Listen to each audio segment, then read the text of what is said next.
Hi guys, we are live. Welcome, good morning, good afternoon, and good evening, depending on where you guys are joining us from. My name is Andrew from Sri Lanka, and today we're joined by Nick Ranger and Peter Mead, and we are going to discuss the topic of, well, not going to discuss, we're going to do an SEO roast of e-commerce websites. So this is as a new webinar format that we're trying in SEO ranking. And we invited a couple of SEO experts to break down and analyze client websites in real time. Each reviewed website is looked at in terms of what's working, what's not. And at the end of the analysis, the two experts that we have invited, we will give their recommendations on what website optimization steps need to be performed in order to move the website up in search. So we are joined by two experts, but before I give the word to them and do an introduction, I just want to make sure that everyone can see and hear us. So if you guys do, make sure to find that chat and let us know where you guys are joining us from.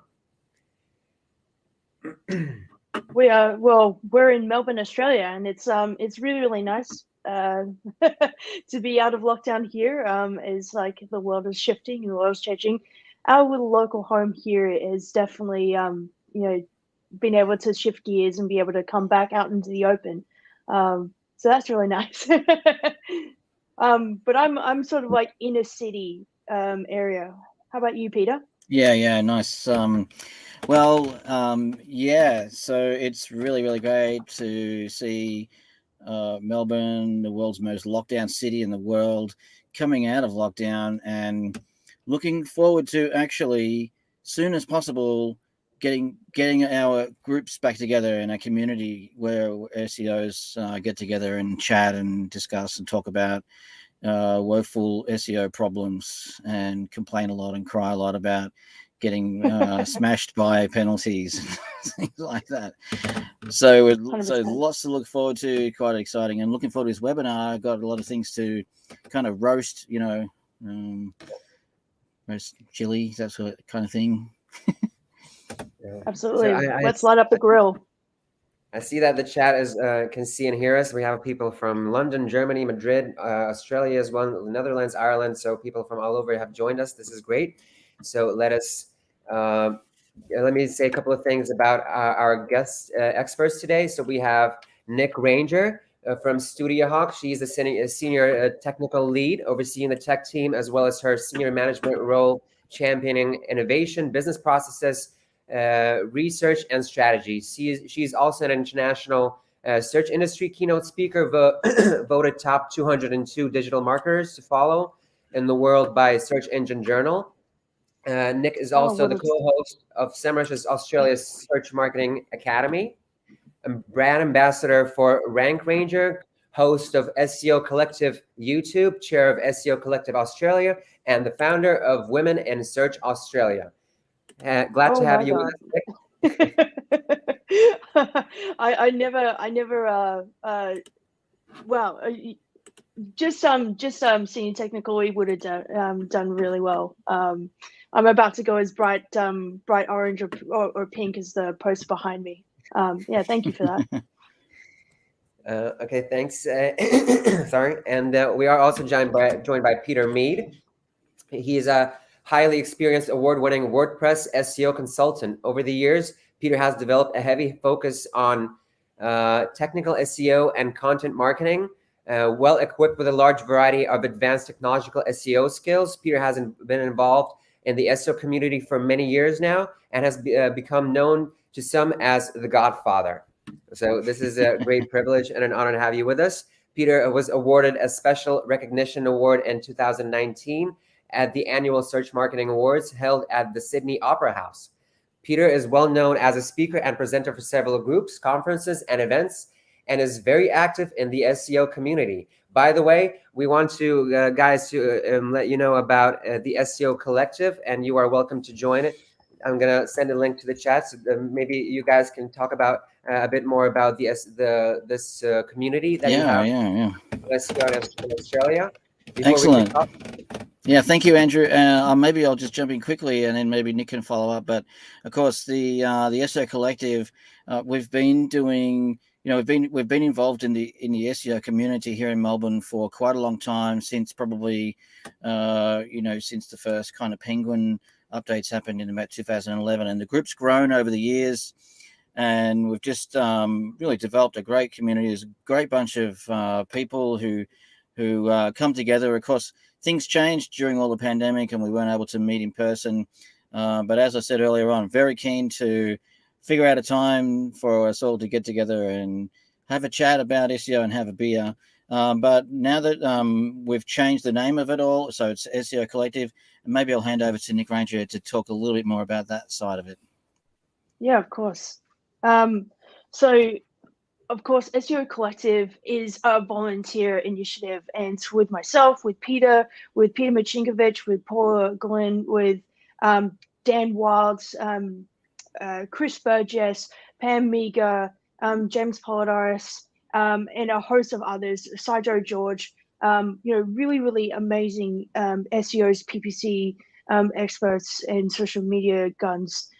We have decided that it's really, really important to be able to provide access to site owners to be able to get really, really good expert advice without a paywall. And that's really what the ethos is, because let's be real, in a lot of countries, particularly in Australia, the digital marketing agency is a deregulated place. And we really want to make sure that, we have some really, really good people to be able to step up and just be able to provide access to good information. That's really what it's there for. And I'm very proud to be a part of it. All right, you guys heard it, so make sure to check it out. All right, so before we move to the main part of the event, let me just say quickly what's going to happen. So I'm going to flip a coin, decide who's going to go first, and either Nick or Peter will start SEO roasting a website, as I said before, analyzing what works or what doesn't work, and giving advice. You guys, and on the other, you guys in the chat can ask questions at any point in time, and we will address them after each presenter covers their part of the presentation and roast the website that they prepared. So you are welcome to engage with the chat as much as you like, and I will make sure to ask your questions to our experts when it's appropriate. So just make sure not to wait until the end for the questions. Start throwing them in at any moment, and there will be a replay. Basically, yeah, that's it. So without further ado, I'm going to flip the coin, and I'm going to ask Nick, heads or tails? Long tail keywords. All right. Oh, unfortunately, it's heads. I can show you it's heads. So perfect. Do you want to go first, or is it Peter? You have the. So Peter, you have the decision to make. Oh, I have the decision, do I? Okay. You won. My choice. I would love Peter to go first. You want me to go first? Why not? Happy to go first. Yeah, sure. So, terrific. I was obviously there was a bunch of submissions, and really happy to kind of present my findings on this website. My own kind of special take on things, that I look at things slightly different to other SEOs. And so hoping that I'll be able to show some things that will be helpful. Now, Andrew, should I share my screen and get started? I think so. I think so. Yeah, we've talked enough about the intro. Let's get down to the to business and see how we can roast Okay. a website. Yeah, please stop me if I go on too long. All right.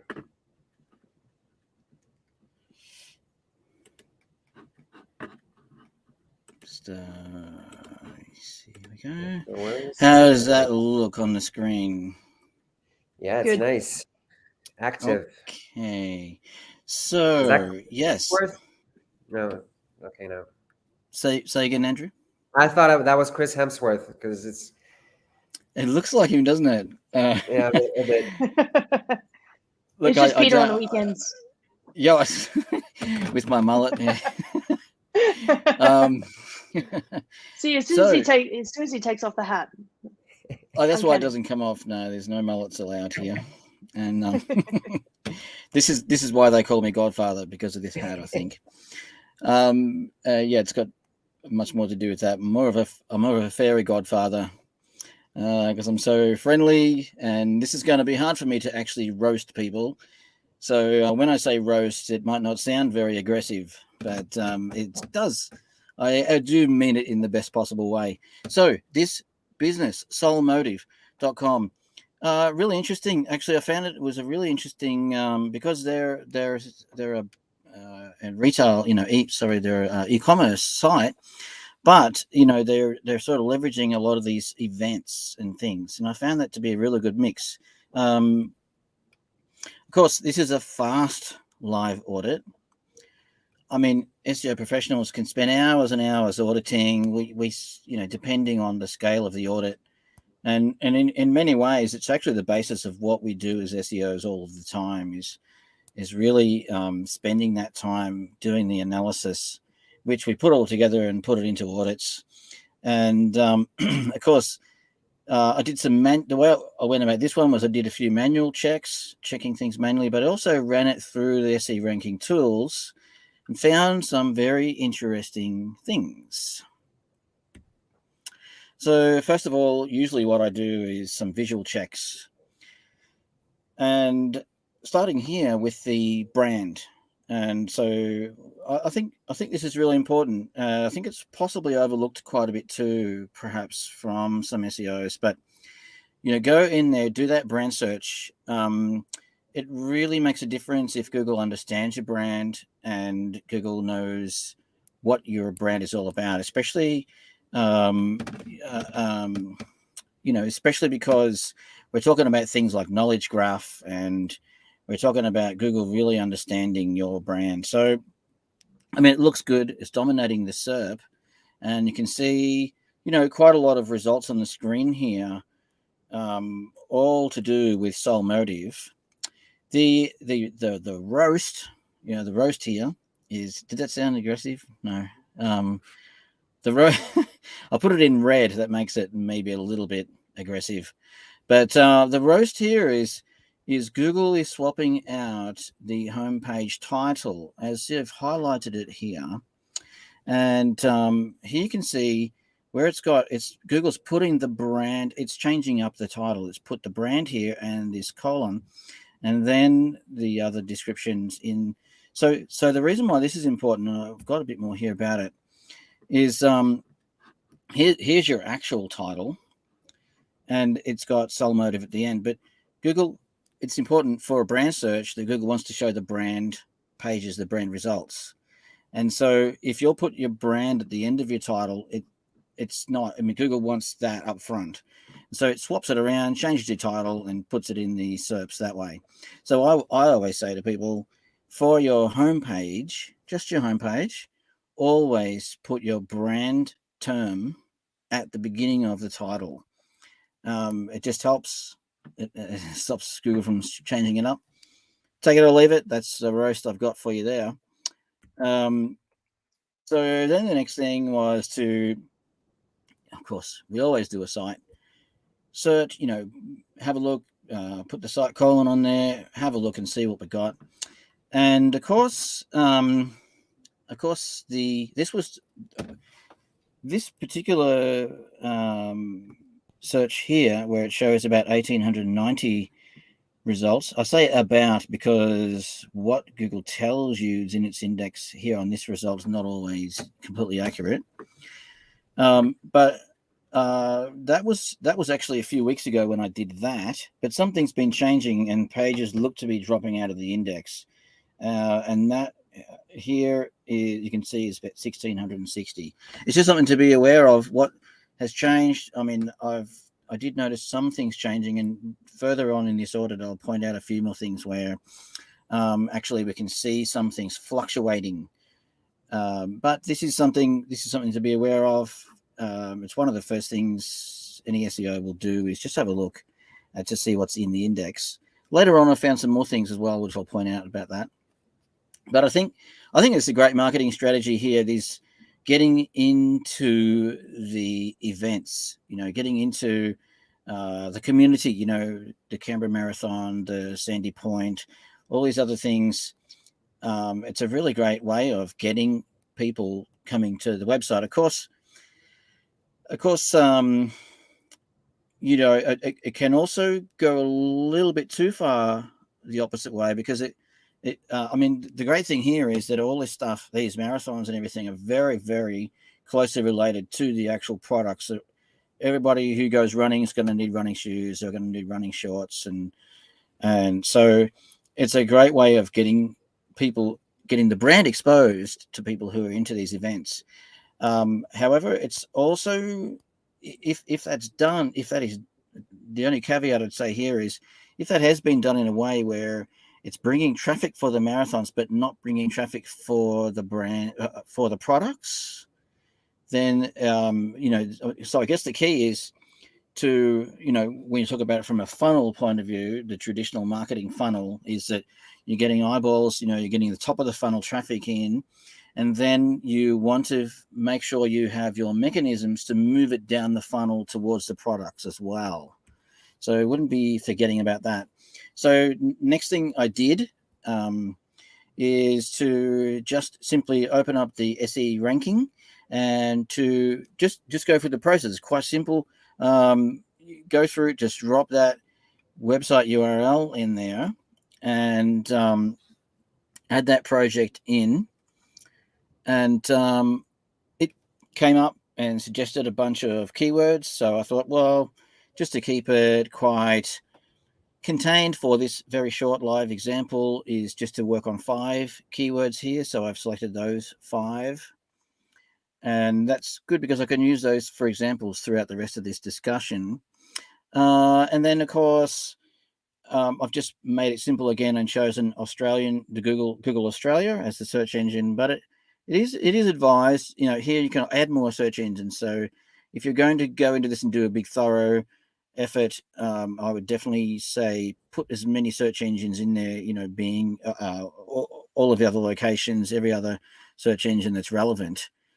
Because that should not be forgotten about, how things do appear differently in different search engines.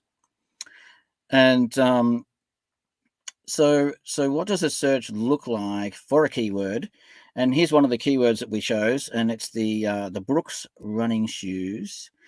And here we can see we're on page 2 for that keyword, and we can see some other competitors here, the Iconic and a few other things. But I guess the roast here is that perhaps this is a little bit bland. It looks a little bit bland in the Serps. It's just sort of plain. Brooks running shoes, Soul Motive, and there's not really anything kind of flavorsome about that. I'd be thinking Brooks, running shoes.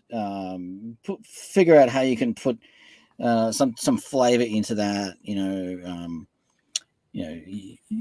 Brooks running shoes, superior product, something.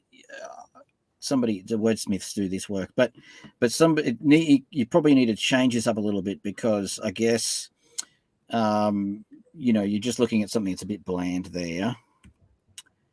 And so let's look at what happens. What are the competitors doing? Now, the reason why we're looking at how the competitors are doing it, Oh, by the way, some of these competitors I think automatically got added into the SE ranking tool as well as part of the project, and I think that's going to come up in some slides a little bit ahead.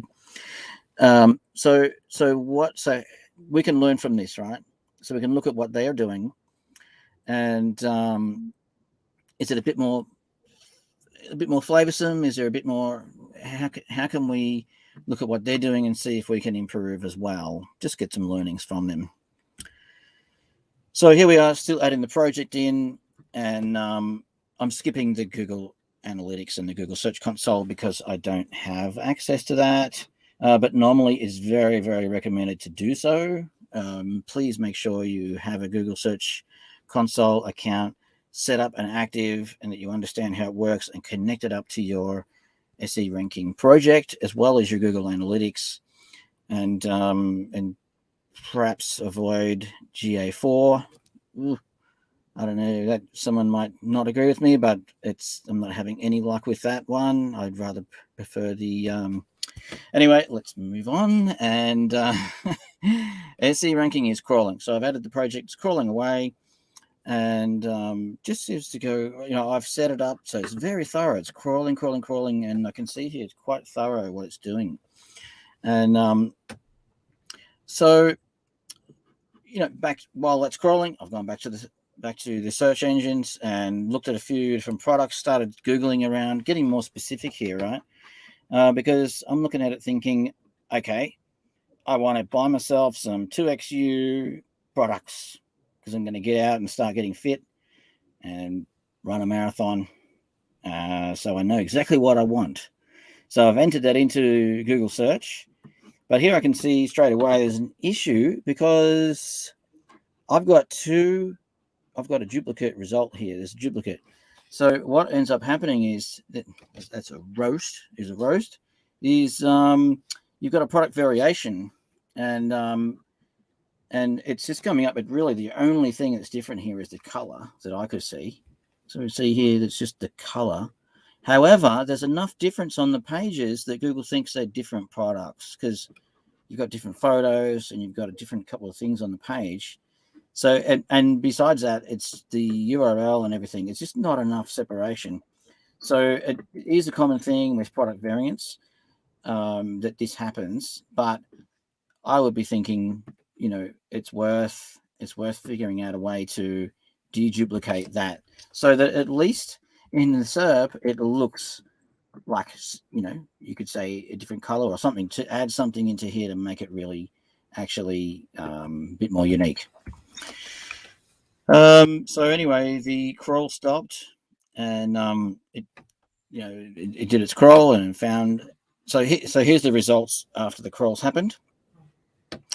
And I guess the roast here is we're looking at a 50% health. So it's not, there's a lot to be done. There's a lot can be done here.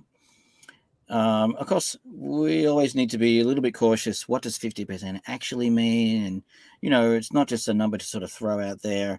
But, at first glance, it looks like, there's a bit of work. I guess the way to put it is there's opportunity here to do better so that we can start beating the competition out a bit more, right? And this is what it's all about. SEO, we want to dominate the SERPs. We've got to beat the competition. So we have to put the work in and really optimize all the things to be able to beat our competitors. And that's my take on SEO, how I approach it. And so we just want to go into all these things. So one of the things that came up was your core web vitals. Of course, it's been so much about all this. Page experience. Google's bought out all this stuff. Speed, user page experience, all these things, and it's just one of those things. It looks like you're doing reasonably well. There's lots of kind of green on the page here, but by the same token, there is some red and some amber. But look, it's just one of those things. It's just an ongoing effort to try to keep your pages lean, to try to keep your website running fast and those URLs, so that people have a good experience when they're on your site. That really is probably, kind of the end result here is making sure that it's an ongoing thing, just to make sure that, get onto your site, check it, test it, run it through different browsers, get other people to look at it. And then, of course, run these tools as well and just keep making it faster. It's just an ongoing effort. Here we can see some of the reasons, well, images are too big. There's 350 images that are too big. So this is really the top issue that's come up in SE ranking. And, my bet is if you get in and optimize these images, you'll see a speed improvement as well. And also highly likely you'll see some improvement in your search results over time as things, the speed improves, people start browsing more pages. It's just a numbers game in that way. And so here we can see issue. This is in the SE Ranker tool, issues distribution. And here we can see across all of these issues, it's quite not bad the way this happens here with all these different issues here. But here you can see this is really the big issue that that Sole Motive has. So I'd say definitely this is something to look into, get into those images and look at, look at something like WebP, next gen image format, compression, whatever you need to do to just find a way to get those images down.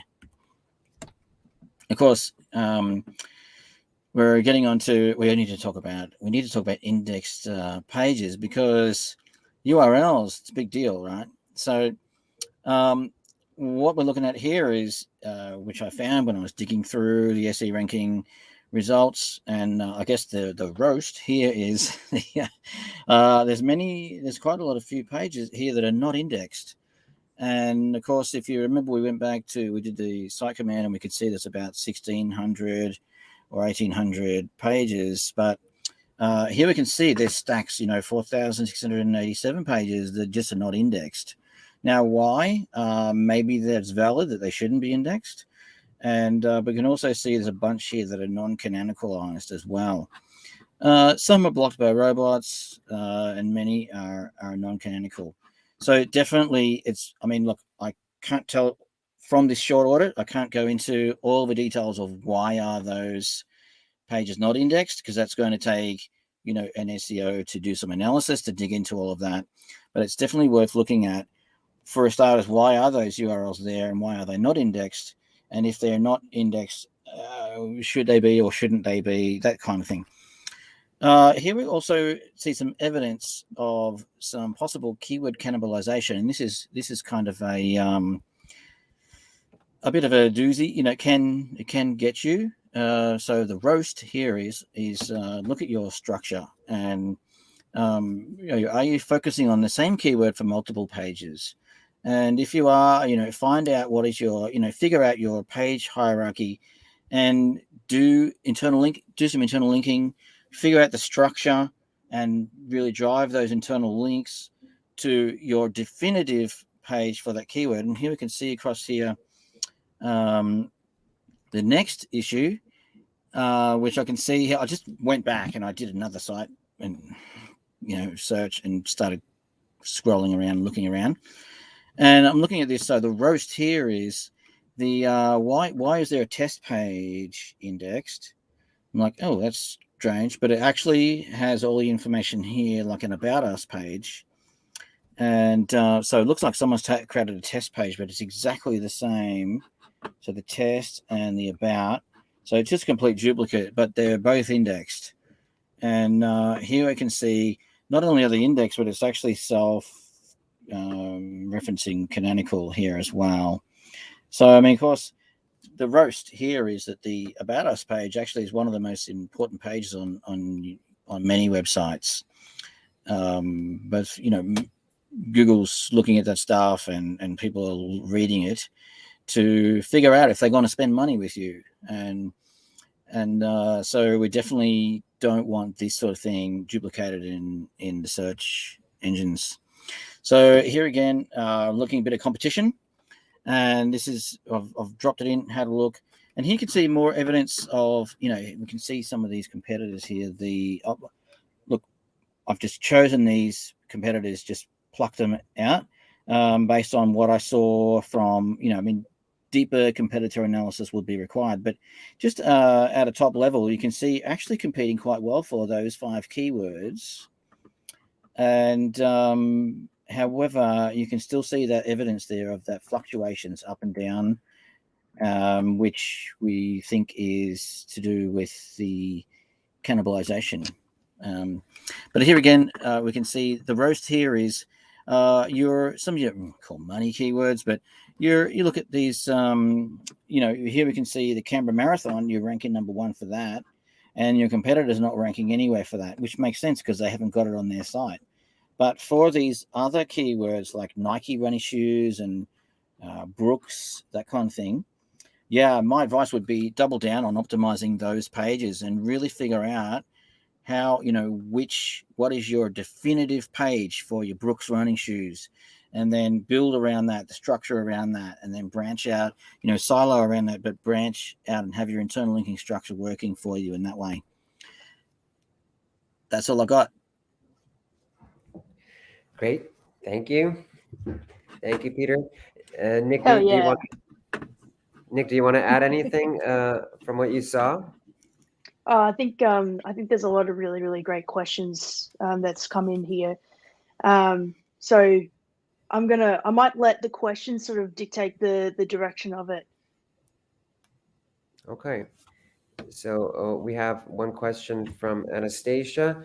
So does Google still replace titles with H1s in the Serps? Yeah, I'm still seeing evidence of that. 100%. It's not consistent though, is it, Nick? I think it's some of the time, most of the time, and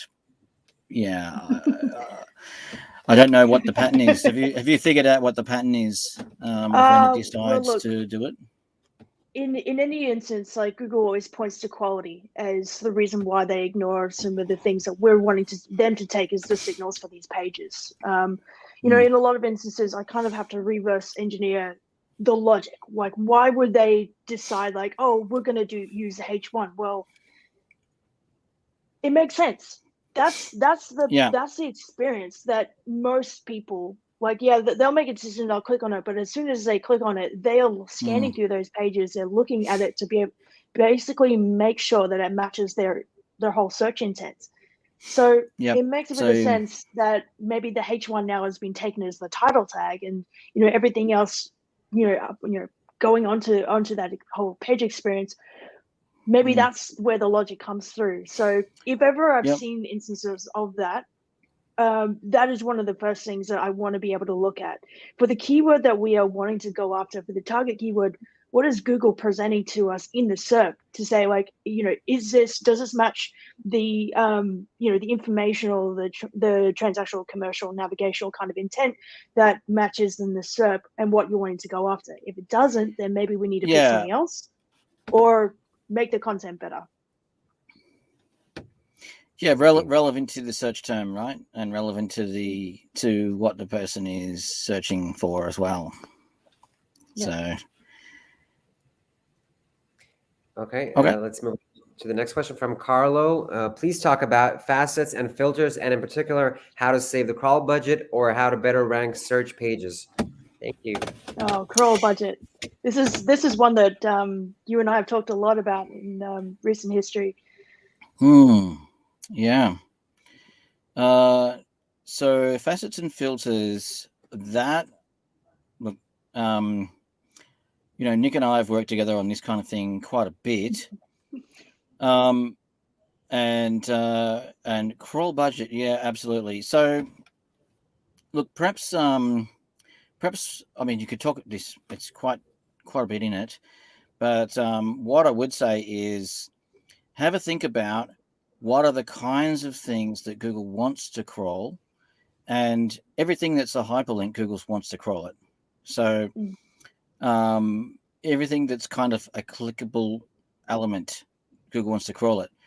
So you can sort of do all kinds of things with your filters, and to stop Google crawling those filters by making sure it's not a hyperlink. I mean, do you need your filters to be a hyperlink? No, just make them into a JavaScript link of some kind. What do you got, Nick? What do you think? Well, I'm going to break it down into two parts because there's two parts of a story here, right? And one doesn't necessarily like necessitate the other, and vice versa. Facets, filters, honestly, always start from the keyword research perspective. Like, say for example, you're looking at dog supplies, and that might cover a whole silo of different products and things like that. Well, maybe underneath that there will be dog food, but then there will be wet food. There will be, as you're going through, you're making better and more distinctions. Now, what actually has volume? What actually has weight? What are the kinds of modifiers that your customers are wanting to find? If you can be able to hero the actual, like, what customers want out of that, then that's where you're going to be able to really be able to hero what is like a static page and what might be something that you'll have as a dynamic filter that maybe a referential canonical can point back to. That's where you start. That's the logic that you need to apply there. And there's all kinds of ways that you can sort of like, split the difference with that. But again, find us on Twitter after this and maybe tweet some specific examples because this is a big topic and really important. Yeah, it's a big topic. As far as crawl budget is concerned, Search Console. Search Console is your friend in the trenches. And when you're looking at this, you can see what's valid and you can see what has basically been seen as a warning or anything that they've excluded. There might be a whole ton of things in the discovered but not indexed that are really important to you. So again, maybe there is some quality issues there. Maybe it's like an internal linking issue there. Go through all the checks and balances to make sure that there's nothing that is blocking with your robots.txt and making sure that that's all in there. And check your sitemap. Your sitemap is what you are able to, submit and to express to Google that every single page in here is the one that I want you to consider for competitive index. So go through your methodology list, and if you're ever having trouble, again, Twitter is a great resource. Thanks both of you for this extensive answer. We have a next question from Chan Gul. What are your suggestions for third-party code issues on Core Web Vitals? Yeah, defer them. Just yeah. Defer the execution. Get them out of the main thread. And Absolutely. I mean, just grab it. I mean, depending on the complexity of your website, your CMS, how it's been developed, is it JavaScript rendered, all kinds of other things, but just in general, defer them. If they're just a plain HTML website, just grab them, put them down the bottom of your page. Yeah. There's all kinds of ways of going about it. Yeah. What do you think, Nick? 100%. As soon as I see third-party codes, it kind of reminds me of a question that I got from a junior, I think, yesterday. What days? I can't even remember what day is today. But one of our juniors came to us and was like, well, I'm looking at trying to give some suggestions and things like that, and there's all this third-party code, and I'm like, have you even looked at what is in there? And like a lot of the time, third-party code might be like Google Analytics, Google Tag Manager, Facebook Pixels, all kinds of other stuff. Look at the things that maybe aren't meaningful. Like, do you need to have Hotjar running all the time? Make some decisions about what kind of plugins and things like that you are running on the site that maybe aren't necessary for you to carry around every time you go on an adventure with your website. And just as Peter said, use if you've got render blocking resources, with an asynchronous, deferment, that's some really great ways you can be able to do it. CSS sprites, inline, other stuff can really improve the perceived load time. Any above the fold videos or images and things like that, it's that will really hamper down the largest contentful paint time. Look at those kinds of things and just be like, can this be compressed? Can this be put into another format? Again, use field data, lab data, page speed insights, Lighthouse. They are your friends, and a lot of the time they'll actually even show you every single file in there that could have some saving of time and exactly how to fix it. Cool. We're going to take one more question before moving on to next part of the presentation, and then we're going to resume with the Q&A session after that. So the question that we're going to discuss now is, would you consider core vital step one? If you have a bad score, no matter how good other areas are, would it be best to improve this score relative to competitors? That's a good question, because going back a number of years ago, SEOs used to think of speed as the number one thing to do. And it was definitely the first place where we started, because we would speed up a website and see the results. This is and it was also Google's big agenda. But of course, things have changed now. I think it needs to be considered now much more in alignment with other factors. I mean, if your site is completely so slow that it's just not usable, definitely get into it, fix that speed. If it's just, if you've sort of got some performance issues, but it's still quite usable, then you're going to need to think about a lot of other things as well. Like, you want to make sure your URL structure is working, your products are all in place, your your titles, your H1s, your content, all of the things that you're looking into for SEO in context. So, I mean, yeah, so far is Core Web Vitals the step one? Yeah. Oh, did you say step one, Nick? I was at step point one blank, plus no. one plus Point one plus blank, one. absolutely not. And maybe this is because like my approach is a little bit more, let's start with the big picture and then look at the details. And that's where the devil lives, apparently. So starting big picture, start with your goals. What are you wanting to do with this website? Are you wanting to get leads? Do you want to get email signups? Are you wanting to build an audience so you can be able to use it later on for ad space? There are a number of different ways that you can sort of cut the road to be able to find that goal. And without a goal, you cannot score. So step one, does the website actually facilitate what you're wanting to do with that? And I think, even when you were looking at the website you were looking at before, Peter, one of the things I really, really love that you honed in on was, emulate the customer journey, going through, being able to make key decisions, be able to find more granular things. Are there any inhibitors to that? Because at the end of the day, your website is there to provide a service or a point of information or a point of transaction for somebody. It's there to justify a means. And if you're not being able to do that, then you can have the fastest running site in the world, but if it's basically useless, then what is the point? So start maybe from the user experience first. Start with the customer, and then work your way backwards. Great. Thank you. I hope this answer helps Andrew. What Nick said. All right. So let's move on to next part of the roast, and she's going to take apart LG's website in South Africa. Is that right? Correct. All right. 1.5 million pages. Let's go. Oof. Yeah, and just to ease the minds of our viewers, we will get to all the other questions as soon as Nick finishes her part of the presentation. All right, Nick, please take it away. Yeah, awesome. Sharing screen one.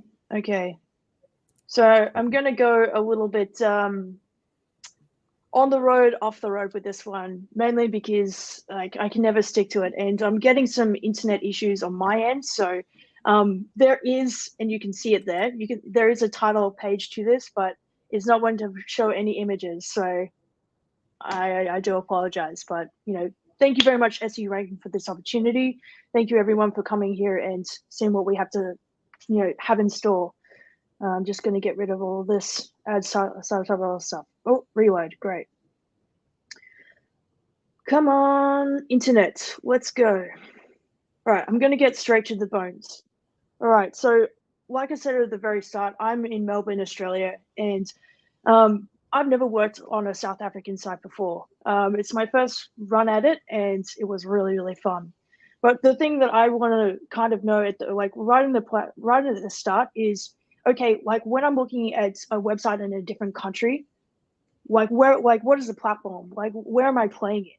So looking at this sort of stuff, Google, yeah, it's basically emulates the rest of the world. 94% of users use it. Great. Now, second of all, this website is in English, and English is not the primary language for the country. So that was really interesting. The primary language by percentage wise is Zulu, Xhosa, Afrikaans, and then English. But from all my understanding of what I can find about it, it's understood in the most urban areas and but extremely dominant in government and the media. And a lot of websites that I was looking at, in this particular space is all in English. But again, like I was saying at the very just before, it's all about understanding your user, your target audience. Now, is this for the everyday, everyday South African, or is it something that is maybe there as like as more of like an informational piece? And I'll get into that why a little bit later on. All right, so I'm going to go kind of right in, roll up my sleeves and be able to see, okay, what is working for this site right now? And I'll just kind of like toggle to it here. I've already got some stuff that I've like got opened up. So this is the site. This is what it looks like. Let's go back to OLED TVs. Great. Now this is a subdirectory. It's an international website for LG. So working on a subdirectory, and this is really, really awesome. This is really what it looks like. Love it. So what is working for them right now is a lot of branded keywords. No surprise.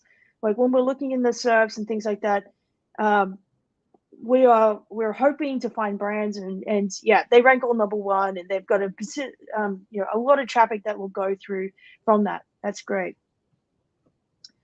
But what I'm more interested in is where's the missed opportunity? All right, so LG TVs, electronics, home entertainment systems, they're a pretty big player globally. And I am very familiar with LG products, here on the home base.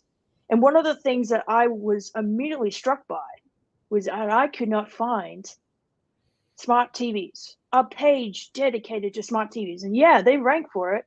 They're on, you can see they're on the second page for it right there. But that's a search volume of 27,100 searches per month on average in South Africa. Why are they on the second page? Why is there no page for it? That's a massive missed opportunity. Second of all, they're also on the second page for TVs. They're on the first page for dishwashers, and that's really nice, but like they're not even ranking for speakers. And one of the things that you could see there right in their main thing right there is like TV, audio, and video, and they don't have anything about speakers. That's a problem. That's a problem right there. So again, like when I'm looking at them and when I'm looking at the competitors, I can see some discrepancies where there's a lot of opportunity on the table that they're missing out on. So when I'm looking at this stuff, like let's use smart TVs as an example. Now, SE ranking is really, really good. No, that's when I'm going to talk about Core Web Vital stuff. Love it. SE ranking is really good at being able to do this. It will do all of your keywords and we'll be able to track them all in here with your ranking stuff. Let me just open that up. Be able to show you like who's who in the zoo and what they're ranking for, which is nice. Similarly, if you use a VPN or like I like to use like Serp API, let's use Smart TV. Let's open that up.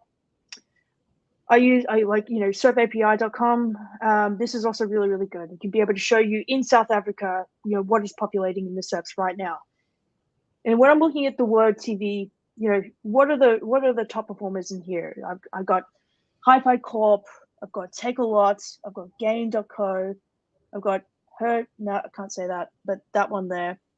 And they've got like a little second one in there, Samsung, Macro. So again, really, really big brands, really, really big, product category pages that are ranking for this. Let's go back to here. So why is a keyword like smart TV not ranking here at all? All right, so this is their main navigation. You can see here, there's like their top level category page, which is encompassing everything from TV to audio to video, but home entertainment as a whole thing. And then they've got their main category page, TVs. And then that sort of gets split down by OLED and mini TV, mini LED TVs, et cetera, et cetera. No pages exist about smart TVs. Now, a really, really good one to use, and I use this literally every day, is site : your website plus a keyword that you want to see. Now, what this will do is basically look at how search engines perceive your site, the keyword that you really want to be able to go after. Now look at this. We can see that it's pulling out, and you'll see it with bolded text right here. It will be pulling out from the HTML on the page words, keywords, smart TV from this. Smart digital TV, LED TVs, smart TV, they exist there on the product pages, but where's the category page? Where's your where are you going after the 27,100 searches per month? Now, if you think about the importance of pages around this, a lot of people think product pages. Let's have a lot of product pages around, being able to get as much on the ground for, smart TVs or OLED TVs or QLED or any other variation of whatever product that you want to go after. Category pages honestly bring in the most amount of traffic and have the best performance, because that's where people are trying to decide. When they finally get to the product area, they're not thinking, oh, I'm going to think about comparing this, or, maybe this is what it is. They've decided that they really, really want a 75-inch nano cell smart TV. And that's exactly what they're going to look for. And that's why long tail keywords is what they're going to try and hero in the Serps, not the keyword smart TV. That's what your category page is there to do, to get them before they've made that decision, to get them while they're making that consideration. And this is what I'm talking about. So even if I'm even just being like, okay, well, I want to find a good TV. Who's who in the zoo that, even sell good TVs? I mean, just again, thinking super broad right here. And this is actually what it is. It's a broad kind of keyword here. But you'll see all this thing, and then that's where you go through. So again, right off the bat, there is no category page just signaling out, hey, this is LG South Africa's collection of smart TVs. Also, another thing, LG's TV and home entertainment systems. Yeah, I'm not wowed by that title tag. It's also kind of trying to stuff in as much as possible. Let's go to the actual TV page here. When it finally loads, awesome. Live in the digital age. Time is money. Oh yeah, I'm gonna ask them for their schema soon as well. Here we go. TVs, LG TVs, OLEDs, 4K smart TVs. Yeah, where? LG South Africa. Okay, so this is really what they're going to go after. Now, again, from the Serps, people are running like TVs, TV and audio products, hi-fi, that sort of stuff. Shop for TVs, television, satellite. Okay, it's not the worst one in the world, but that's the wrong tab. That's even the wrong tab there too. There we go. That's what we're looking at. So so they've got duplicate H1s on here. Again, another little bit of a roast thing. If we were just talking about before that Google is picking out H1s to be able to display in place of your title tags, well, now they're trying to figure out which one to pull out. Is it about TVs, or is it about your voice to the CEO's office? I mean, what is that even? Your voice to the CEO's office. Goodness gracious! Take that to customer control or something like that. To get rid of that, definitely get rid of that. That's silly. So yeah, TVs. There we go. Get rid of duplicate H1s there. Now, we talked a little bit, I said a little bit before about Schema. Now, Schema Builder is a great app. There's also Write structured data testing tool, and there's a shit ton of errors all over this page. Gross. Ugh. So again, this is a category page. It's a category page. Why is there products on it? Why is there product schema on it? It's the best, like if you're going to look after your category pages, look after it with item list schema. Item list will basically be able to list out like all the products that will be showing up on this page and be able to give you a little bit of information about it. And that's a really, really great way of being able to do it. But product schema is there for an individual product page to give you information around the price, information around the reviews, information around availability, any particular offerings on that, if there's any like sales on or like reduced cut prices, all things that search engines are going to be able to pull out from the JSON-LD or microdata or whatever and be able to place that on the Serps so that you can take up a little bit more real estate in the Serps. So again, there's a shit ton of problems right here. Now, another thing that's really interesting about this site, and anyone who's looked at this site is probably glaring at their screens right now. It's like, you're not even talking about the biggest thing. You're talking about this like it's an e-commerce site. It's not. It's not. And I would really love to have a chat with, someone from LG and ask them a really important question, which is, why can you not sell from the parent company?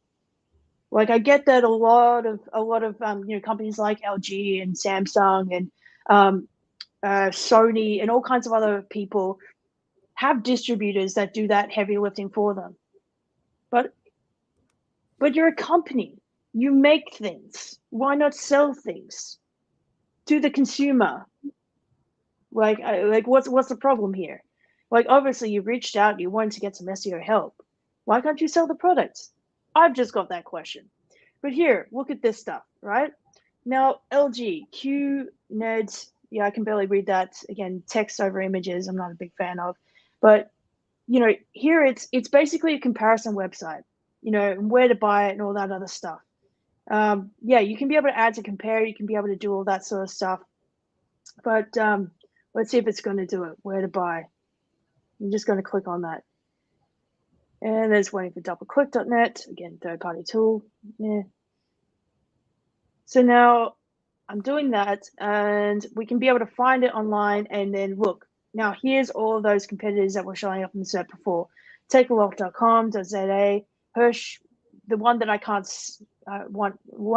say, the digital experience. This is where you can actually go and actually buy them. I'm sure that behind closed doors, like, this works really, really well for you guys. But again, if you're trying to take up the Serps and actually have this now, why even have these pages to sort of find all the products in the first place if you don't have a blog? Yeah, guys, a comparison website comparing products doesn't have a blog. I would love to be able to find one. If anyone can find this for me, that'd be awesome, because again, next part of my roast, and I just realized I'm going completely off script. I had this whole thing prepared, but I couldn't let this one slide. Like, why do you not have a blog? This is a prime opportunity, if you're a comparison website, to be able to go into all the little nitty gritties, all the little crevices, and say, like, okay, like, we think that we've got the best quality, keyword TVs. Like, let's choose a category page that they actually made here, people. They have like the best QED TVs. Well, what is the difference between some of these specs that they're highlighting? What's the difference between a QED TV and a nanocell TV? Yeah, there might be a massive price difference, but if I'm going to be paying like anywhere upwards of $1,000 plus, these kinds of like luxury purchases, I want to make for certain that I know exactly what I'm paying for. And when I do try and do something like, okay, like, let's add this to the compare thing. Let's do that. We'll just do this. Cool. Now let's go and actually like click the compare button. What does that actually produce? A range of comparison things. Now this is actually not too bad. I don't mind this. But again, like, even some of the questions that were coming out of the SERP right here, we're talking all about facet navigation and filters and all kinds of other stuff. Well, look, we've got a self-referencing canonical. Every single comparison type is going back to this one URL. Compare. Well, I've got a bit of a saying that's starting to take a little bit of traction amongst all my colleagues, but that's about as useful as a fart in a jar. What on earth is that meant to do? If you were to have a static page that was meaningful and doing these kinds of comparisons, something that you knew that had some real weight and some real volume behind, and you're taking all this time to be able to put this all up there, well, maybe that's going to utilize all of that traffic and be able to rank for some longer tail keywords that are going to go after and make these specific types of comparisons. Missed opportunity? Come on, guys. Come on, guys. How much money did you spend to be able to make a site like this? This is actually pretty awesome. Like, if I really, really loved and I was fully sold on the LG brand, this is actually pretty awesome. And I'd really like to be able to use this. But again, I've got to know that your site has this. I've got to go to your brand because I really care about it. I've got to go to the specific type of TV that I'm looking at. And only then might I like choose maybe a couple of other ones that probably, like with the price modifier. Oh wait, that's of course, there's no price modifier in this, which is with any large ticket purchase is the whole reason why they're comparing things in the first place. What is this going to cost versus what this is going to cost? But I guess after you've made the decision on just the specs, if you really, really cared about this let's look at the difference here. Come on. Front firing withstands down firing. I don't know what on earth that means. I really don't, because they're not explaining it to me. And I'm more than happy to sound like a dummy. OLED surrounds versus no OLED surrounds. What does that mean? I don't know. Is there any internal links to anything meaningful? No. But again, great idea, great concept, but you failed to kind of come out of the gate. You haven't even run the race yet. So again, I really, really love some of the stuff here, but there are some really big things that not taking any opportunity on the table here. So that's a really, really big thing there. All right, I should probably get back on track. All right, like I said, this is a 1.5 million page website, but when we just look at these ones, you know, there's around about like what 9,000 odd pages that have been indexed. Oh, my bad. There we go. That's just about smart TVs. There's 8,400 pages. There we go. There's 10,400 pages that Google has cached in its index for all of these URLs. That's great. So again, like there is so much opportunity here. Oh yeah. So at the very start of this, I talked about lg.com/ZA as being a subdirectory. Yeah, so it is a subdirectory, but how would search engines know that? There's no hreflang on this. There's no hreflang on a subdirectory, international subdirectory site. Now, if anyone doesn't know what that means, it's basically a script that tells search engines what the country, what the language, whatever you're wanting to like really, really say, what this subdirectory, this whole thing, everything after /ZA is actually for. And you can be able to go through, be able to like, you know, write this out. You can be able to apply that across all of the different subdirectories. And I think like when I looked at the sitemap, you know, there's a whole ton of these. Like look at all these sitemaps. This is actually done really well, and I really like this. Like this is really nice to see, like little index files that they can be able to go through and be able to just, you know, submit them to their own prefix search console. I love this. This is good. But again, like, how would you be able to differentiate between any of these if there's no hreflang to be able to say what country it's there for? Why spend all this money to develop this really, really massive international global website if there's nothing to say any of these things? I think that is probably one of the biggest fails on this website. And again, you know, the application of actually doing that is a little bit tricky. But again, it is wholly worth it, because when we're looking at this stuff, Let me go back to this, and did I open this up with the keywords? Is that keywords? Yeah, cool. Right. Yeah, thank you. We can be able to see this. I really feel like, I've specifically looked at South Africa. But if I were to, open this up to like maybe like a worldwide kind of thing, we would probably see like a lot of bleed through with different countries, a lot of different like misunderstandings. I would love to get a look at their search console and actually see, hopefully see that they're in the international section on their prefix that they've actually said this for South Africa. So we'll actually go into the right, version of Google to be able to look at the keywords. Again, if they haven't done that, Google's probably like sitting there scratching its head, being like, okay, I've got 1.5 million URLs, guys. What am I going to do with all these pages? Who is this all for? I can see little discrepancies in the HTML that, oh, well, this is for South Africa. And like, I've seen a million of guys like you. I know that you're trying to do this. And you know what? I'll be kind to you and I'll try and like organize this as best you can because you haven't done the greatest job of actually applying this into the code. But again, Google's not perfect. We should never assume it's perfect. In fact, I honestly, for the most part, try and like, put everything on a silver platter and just kind of just be like, here you are, my liege. This is what it's here for. This is what it's there for. So come on, help a guy out. Alrighty. Yep. There's a bunch of other stuff. Yep. HTTPS to HTTP. I mean, that, security is such a massive important thing. And yeah, it's a comparison site, but I'm sure like, maybe not the whole site's, comparison site. I don't know. I haven't looked at like, anything other than the 10,000 pages that we're looking at here today. There's temporary redirects. There's broken canonicals.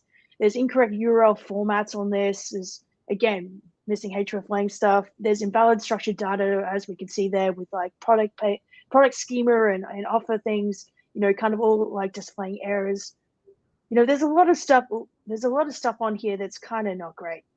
And this is a short roast, but I'm just going to put this all up here and just be like, guys, you got some stuff to figure out. More than happy to take it offline to be able to help you guys out with that. All right. On here as well, I'm just going to like go through internal linking on pages. Like I wrote some stuff about it, but like, what does that actually mean? Internal linking is one of the most important things you can do for your website. Why?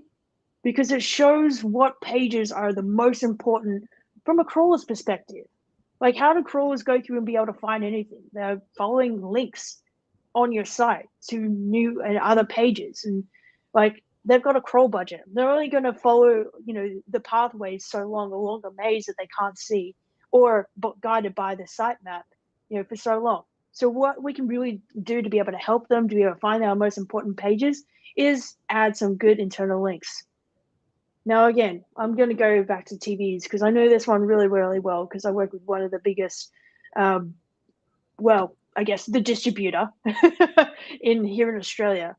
But again, like, so TVs, now we've got this and, Peter knows this more than most. Like when you're looking at this, you've got a certain amount of page rank. And when you've got an internal link that's here, you're wanting to pass that on to something that is relevant, that is within its particular silo, or silo or hub or however you want to say it. If you want to go down the hub kind of analogy, this is what that means. Your main hub is TVs and everything that kind of like, spokes out from it, your OLED, your QLED, your, oh God, help me out here, your nano cell TV, your ultra large, QNED. My God, I'm discovering new words and things today. I'm clearly not, I don't own the most fancy thing at my house, but these are all the things that make sense to be able to link to. Now, when we're looking at internal links, that's where it's going through and be able to find this. Now, again, we had a really great question with faster navigation and filters. This is what they think is the most important thing. They think that screen size is really important. And you know what? It is important, like maybe you're renovating your house or you're looking at your living room and just being like, okay, I want the biggest thing for that wall. And I know that I've got I've got about just under 70 inches to play with. So let's look at all the 60 variations in there, and I might just look at that sort of stuff. That's not the worst thing in the world. But again, I mean, taking price off the table, what are the other modifiers that are really super important to these people? Let's have a look at the Serps. What is Google saying for South Africa, mind you? And I don't know why, but this usually shows all the HTML for all of these pages. So it's bringing all the elements out, which is a really, really great way to be able to reverse engineer like some of the things that are being pushed out, and anything that you're missing. It's kind of fun to watch that space. My internet's kind of crapping out, so I do apologize, but usually that's full of stuff. But Hey, Nick, again, like I hate to do this, but like this is very interesting, but like we're running a bit short on time. I really hate to do this. I would love to continue listening to this. Like maybe you could cut I it to knew that I'd be the one to be called out to shut it down. I did. Look, guys, main takeaways are, look at like why what's the whole purpose of this site? What are you going after? If you've got a comparison website, well, content is going to be your king. That's where you can be able to get a lot of traffic. You can use that ad space. You can put ads on there, whatever. You can do whatever you want with your website after that. But if you've got a comparison website, you're wanting to get as many eyeballs in there as possible. So get a blog in there. Be able to do that. Again, if you've got filter things like that, and you've got some really meaningful things that you're going to be able to do with, yeah, cool. Self-referencing canonical are good, but maybe there are some things that do need that static page. Maybe there are some things that are like frequently searched or something in between your main categories that you can be able to link to and get really good information and be able to internally link out to, like, what are some of these specs? What do they mean? For the layman's like me, who are probably just doing their discovery searches. There is so much opportunity in there. Start with the why, workouts. Back to you guys. Great. And if you don't mind, I would love to share your presentation with our viewers because we didn't get through all of it, and that way they can look at it at their own pace. All right. So let us look at the comments that we have and the questions. So let's start from Ruben. Is it better to index only important pages instead of the total number of pages? I say this because of link juice. Well, always if you imagine want like a little squeaky bottle thing. page rank sculpting and that kind of thing's been around for a long time, and particularly looking at your power pages on your website, and of course this bleeds off into all kinds of other things, internal linking and all of the things like that. I mean, in general, there's many ways to answer this, but yeah, I mean, you certainly don't want to have useless pages indexed. But then again, why have you got useless pages on your website? And so, that begs the question, if you've got pages on your website that are good pages and you want people to read them, well, then why wouldn't you want those to be indexed in Google? So exactly. there's kind of a logic thing there. But I mean, yes, absolutely. So far as link juice and internal link sculpting, this kind of thing, definitely think about that. But that's a lot more to do with structure. And it's a lot more to do with your categorization and your architecture of your site. And that's how you can pass that link juice around and spread that out through your important pages. Perfectly said. I couldn't add to it other than just consider this. Is this page, every single page that you want to index is a representation of your brand, your website. What you're wanting to be able to show to customers and say, this is a page that I've made that I'm really, really proud of. Do you want that to be seen by your customers? If not, repurpose it. Yeah, I mean, of course, you got some good way. That's right. Or when you start getting into things like parameters on the query string and sort of weird filter page URLs, things like that. Yeah, you just don't want those indexed, right? But I mean, you just keep them out of, because they're just not. I mean, search result, S equals and all these kind of things. You just don't want those kind of things indexed. But that's not. Yeah, I mean, they're not the kind of pages that you're working on building in. 100% for those results anyway. Yeah, but definitely look at keywords. Definitely look at traffic. and canonicalization and 301 redirects are your friends. And then if it's basically worthless, you can be able to make sure that is. Then maybe blocking with robots.txt or no index is is for you. All right, thank you. I hope that helps, Ruben. And let's move on to the next question we have from Boon Hao Julio Lim. Are you able to rank keywords that are not in the title or H1? Yeah, you see this a lot. Yeah, of course. I mean, obviously, yeah. I mean, how do I unpack this one a bit? Yeah, absolutely. I mean, you've got what's the topic? I mean, because really what you're getting into is a lot more around semantic SEO, getting into what is the topic of this page? What is this all about?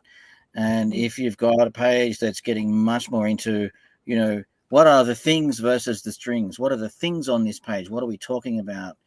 What's the ontology? We're getting into all this stuff instead of really just, oh, I better put some keywords on this page to try and rank for them. We're actually starting to talk about, well, what does this page describe and how does it fit together? And does it describe the thing that I'm talking about well enough?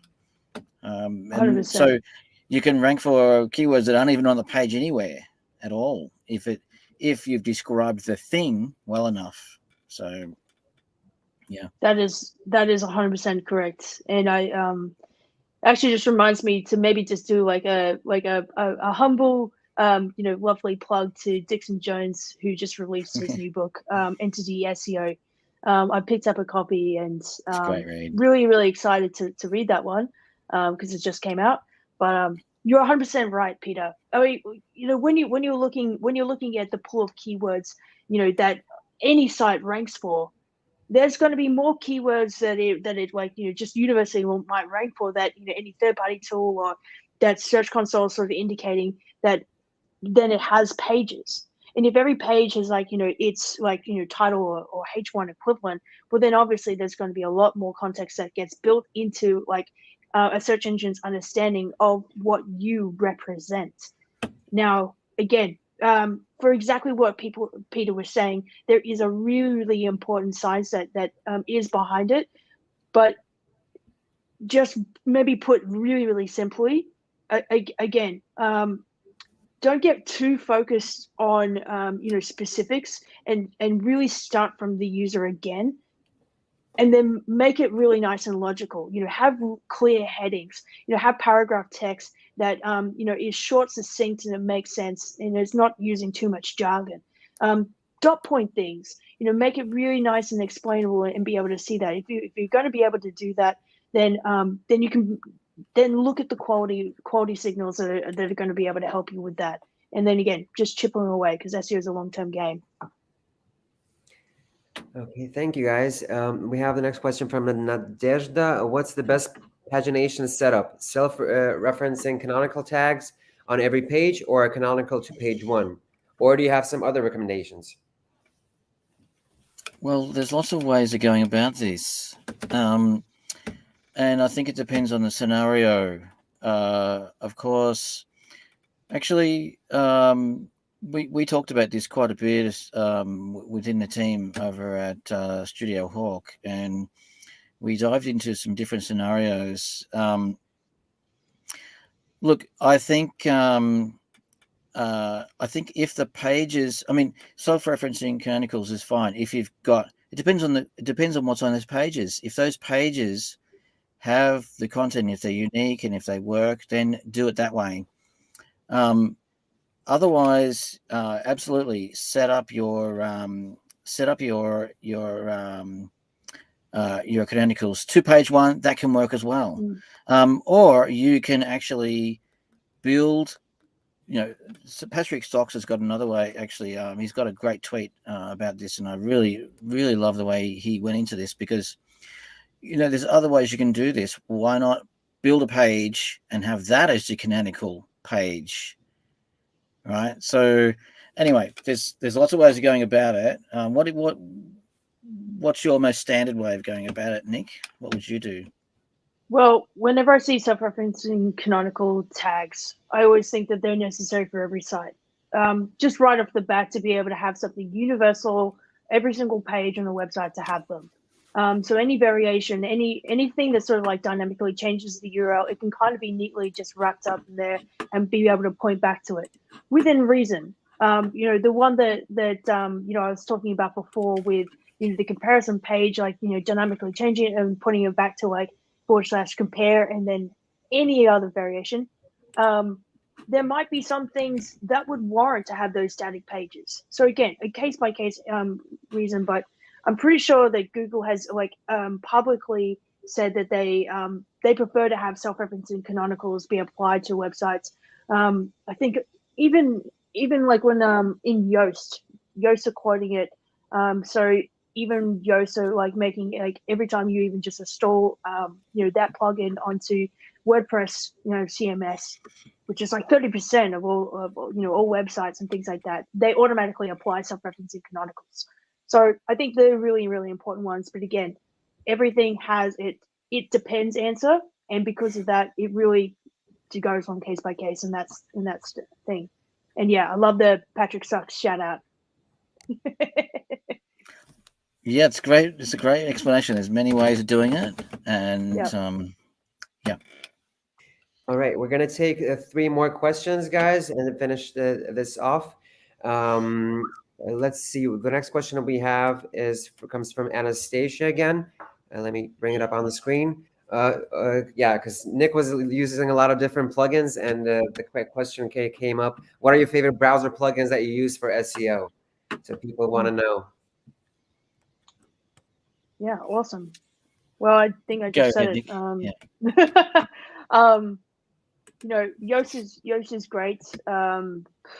It does a lot of things. Like it'll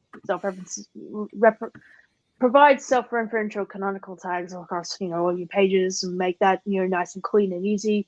It's really easy to have your robots.txt or your htaccess. Depending on the settings that you're doing it. It will automatically apply like your sitemap, and it's really easy for page to page to be able to change the canonical tag as per your wishes with that.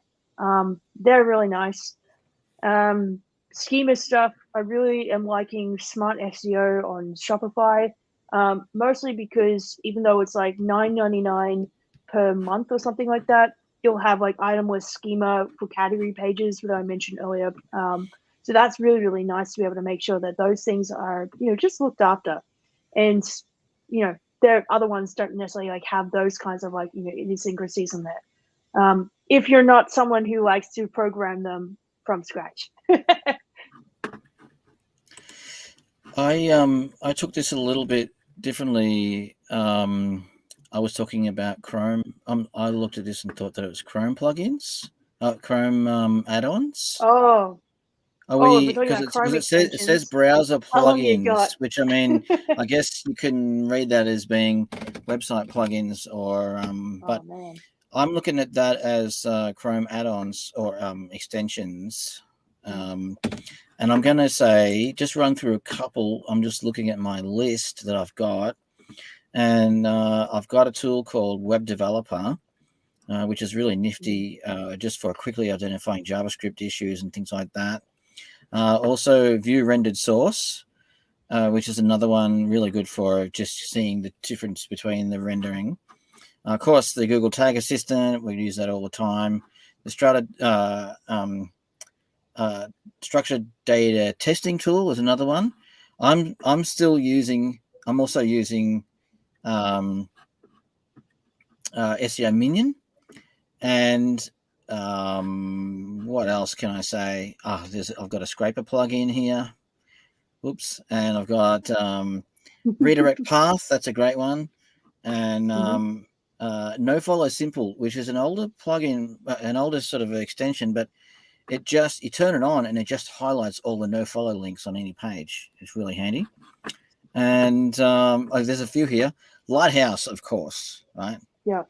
But also the Majestic Backlink Analyzer tool is, so that I can keep going, but I might stop there.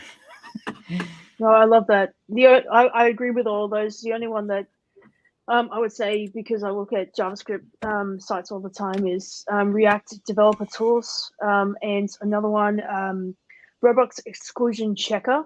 Really, really love that one because it will be able to pull out like meta robots and X Roblox status and canonicals, and if if there's anything weird with the redirects. Great, great. And then another question is similar, but about the CMS. What CMS do you think is the best for an e-commerce website, especially in terms of speed? This question comes from Bella. Well, okay. So, thinking off the top of my head, you got your WordPress, your WooCommerce type of thing. Then you've got your Magento kind of thing, which is also self-hosted, and then your Shopify, which is not, you can't control the speed at some point on your Shopify. So, I mean, again, if you're sort of going for something, if you've got a team of developers and you want to head down the track of your Magento kind of thing, you can absolutely ramp up the speed of that site. You can really make it lean. You can work on the server. You control the server. You can do all kinds of things with your distributed, the way that the load balancing, all kinds of things you can do with that. But of course, you're talking, teams of developers, DevOps guys, all kinds of things to get involved in that. But you can do something similar if you have a self-hosted WordPress site with WooCommerce, that kind of thing. And if you've got maybe one or two developers, you can still really speed that up and make that into a really nice, fast site. But if you're just wanting to, say with Shopify, you just optimize your theme, make sure you got lean images, you haven't got bloated code, and then you rely on Shopify to, because Shopify servers are actually quite fast, right? So once you remove all the bloat, Shopify is a very fast platform as well. So horses for courses, you know that saying, horses for courses? That's I think that's an Australian saying, yeah. It's yeah, the kangaroo's out of the top. The kangaroo's out of the top. Yeah, the kangaroo's out of the top. Done a lot more travel than I have. No, it just means again, depending on your budget, depending on your resources, all kinds of things. But I hope that's given some nuance to help people make a decision. Yeah. The way I tackle this one is like, it's a cost versus benefit analysis, right? Like you can have Magento, and I really like Magento, and it's a really, really great platform. You can do almost anything on it. But that being said, you will need to rely on a team of developers to be able to help you go through a lot of different stages with that. Versus like WordPress, also something that go open source with WordPress. You can be able to have like fully custom site, or you can be able to use some of the themes in there, and you can be able to like work back with optimizing elements on that page so they run really, really fast and they sort of do what you want. WordPress is extremely powerful, and you can do a lot of really, really great things with it. Similarly, there's Shopify, like Peter was saying. I like to think of like maybe like comparing like the two most common sort of like ones that are compared. Like your Shopify is kind of like your Mac, right? Versus maybe like your WordPress that might be more of your PC. There's a lot of things you can be able to do with it. Is every element on it necessary? No, but you can really, really get really quite granular in there. It really depends on who your team is, what your budget is, what's actually makes sense for you as a business owner to be able to like deploy a good e-commerce website. If you are using any of these, though, I love CDNs. CDNs like Cloudflare, CloudFront, if you're going AWS or anything like that. But CDNs, which are content delivery networks, they boost the speed of websites by caching content in multiple different locations around the world. So you can be able to serve something in between you and the browser to be able to get it a little bit quicker. And it honestly, sometimes I've seen it like cut the speed down like so much, so you can be able to like apply it from multiple autonomous networks from user. So it can really, really cut down that page load time. Great. And just in case our viewers are worried, you will get a replay and you can watch and get all this list. Just write it down once you rewatch the whole thing, because it is a lot of useful advice and different tools that you guys can use. Thank you, Peter and Nick, for your answer. And we're gonna take the last question from Sharik. How would you internally link product pages from category to subcategory pages if you have 1,000 plus product pages on the site? Well, so this is something. Again, there's lots of ways of going about this, but so first thing I would do is make sure you've got your breadcrumbs sorted out. You got your breadcrumbs so that they're working and so that they follow your structure of your site and so that they reinforce your internal linking structure. Because if you've got 1,000 plus, products, you're not going to go onto every product page and do your internal links back to your category pages. However, this is kind of what is needed. And so having a great breadcrumb structure, especially making sure that the schema and everything's working properly for the breadcrumbs, based on a good, solid architecture, so that your top level categories and your subcategories and your products all fit within that hierarchy that makes sense. So your breadcrumbs is the first place to start. Then get into your category pages, your collections pages, and make sure they're linking out to the most prominent subcategories and also linking to some of your important products as well from those pages. And but also on your big product pages that you do get a lot of traffic for that are important, why not place a contextual internal link within those pages back to your categories or back to your also going onto your blog pages, your buyer guides, your all kinds of other product comparison articles, and linking from there to your category pages too. Presuming that if we're using that example of TVs, that really you've got one page that you want to be the primary page, which should be the page that you're doing your internal linking to that page. And then, based on to try and get you to rank for TVs for that page. And then using that as your sort of hub and spoke. I'll hand over to you, Nick. I could keep talking, but I'll let you have a go. Yeah.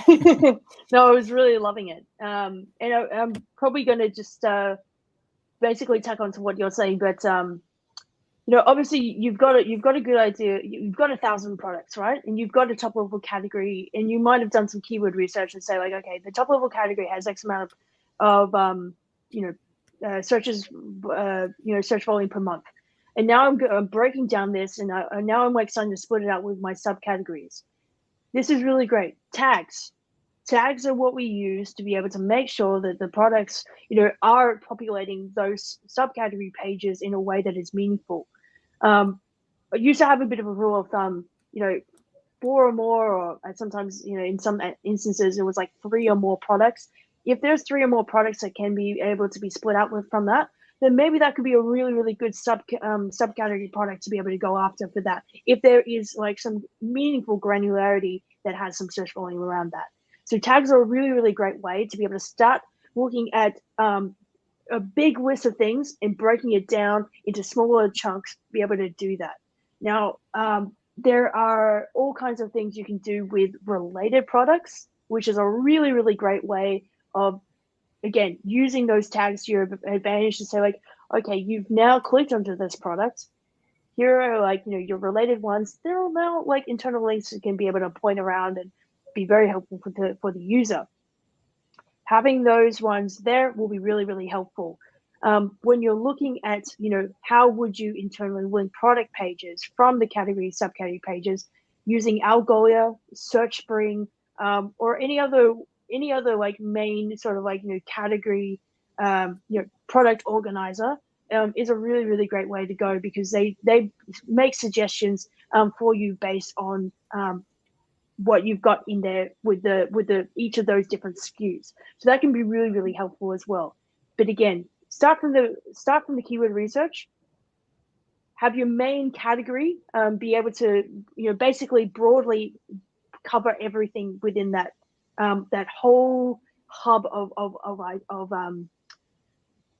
cluster of keywords, or just that idea of that product type, and then that's where your subcategories will be able to list underneath that.